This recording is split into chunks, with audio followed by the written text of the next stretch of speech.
Making guesses about the past with modals.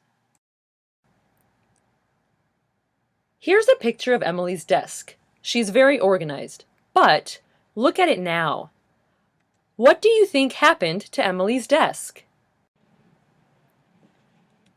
Maybe a thief broke into the office. Maybe a bird flew in through the window. Maybe Emily made a mess while she was sleeping and then forgot about it. We are talking about uncertainty in the past. We are not sure what happened. We can only guess. It is important to remember that we are not guessing about right now.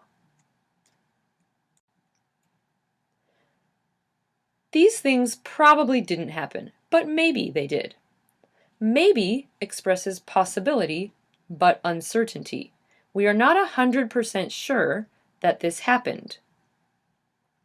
When we are not sure what happened in the past, we can also express this information using modals, which are helping verbs.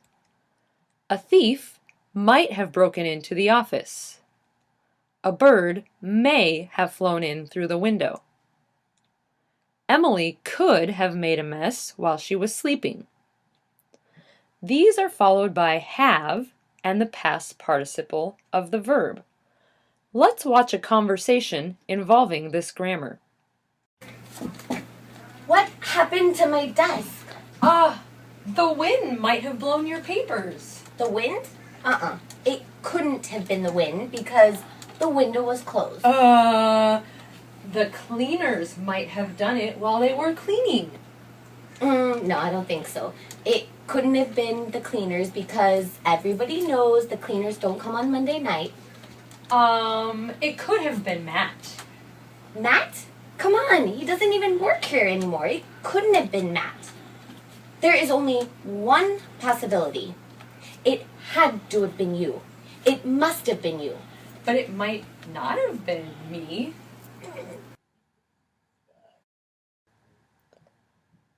Here are the characters in our story, Emily and me.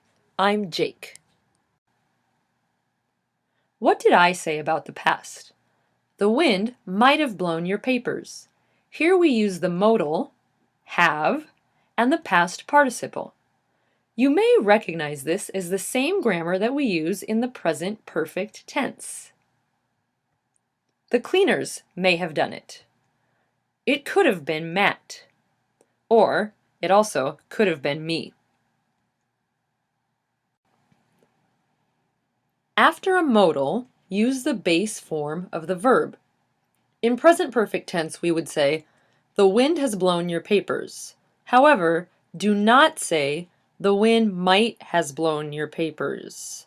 Always use have after the modal with any subject. Here's what Emily said. It couldn't have been the wind. The window has been closed. It couldn't have been the cleaners. They never come on Mondays. Matt couldn't have done it. He doesn't work here. If we use couldn't have and the past participle, this means we think something was impossible. Emily also said, it had to have been you. Or we could also say, you must have made this mess. Must have and had to have are used to show that we are almost certain. Be careful, in this grammar, these modals do not express necessity. It is not something we have to do. It expresses our certainty or uncertainty about the past. When we speak, it is very common to use the contractions instead of the full form. It couldn't have been Matt. It must have been you.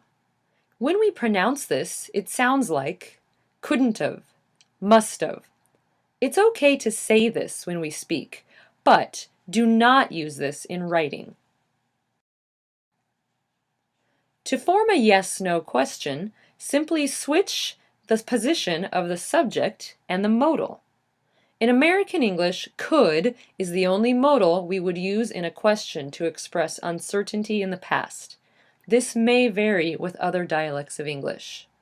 Could the cleaners have blown your papers? No, they couldn't have. Could Jake have done it? Yes, she could have. Let's review. Here we can use modals with have and the past participle for something that we aren't really sure of. It's just a possibility. Next, these modals can be used to show that we are almost certain about something, although there is still a little doubt. Finally, if something is impossible, use couldn't.